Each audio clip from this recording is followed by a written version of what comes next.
ako. Sarap, diba? Pero pag kailangan ng kami ng ano ba kaya? Yan na naman. Pamparelax lang naman ito eh. Ganyan din sinabi ko dati eh. Pero ngayon, na-addict na ako. Ano ibig mo sabihin? Wala kasi akong magulang eh. Wala akong pamilya. Ganun ba? Parang ngayon, ang hindi ko kayang tigilan kasi parang naging biso ko na to eh. Nga pala, Carl, kailangan nating mag-usap. Ilang taon ka na nga palang nag-DOC. Panahon na para tumigil. Mas madali yung sabihin, kaysa gawin. Alam namin yun. Pero wala namang imposible lalo na sa panahon ngayon. Kasi nakakapag-research kami tungkol dyan. At may mga nakikita kami na paraan para magtigil ka dyan sa bisyo mo.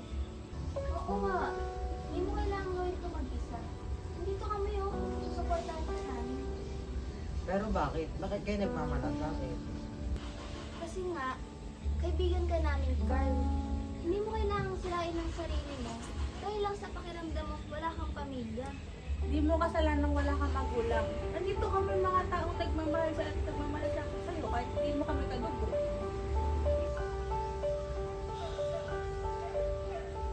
Hindi ko kasi alam eh. Matagal na ako nakakaramdam ng mag-isa lang. Pero hindi ka nga nag-iisa. Nandito nga kami, oh.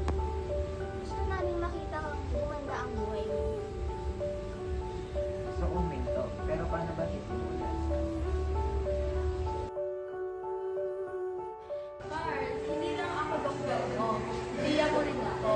Alam ko matagal ka nang nag-DOC. Pero ngayon, oras na pero seryosohin ba ang magbubuhay? Hindi ko na kasi alam kung paano mabubuhay ng wala ako. Naiintindihan kita. Nawalan ka ng magulang at tumawag isa. Pero ang paninigarilyo ay hindi sagot sa lungkot o kawalan. Pero yun lang ang naging kasama ko sa lahat ng pinagdadaanan ko eh. At ngayon, nandito ako. Nandito ang mga kaibigan mo. Hindi ka mag-isa, Carl. Gusto ko minto. Ayoko mas tumala pa ang katawan ko eh. Kaya mo yan. May likuding patches, therapy, at mga paraan para mamadali ang proseso. At higit sa lahat, may mga taong susuporta sa iyo.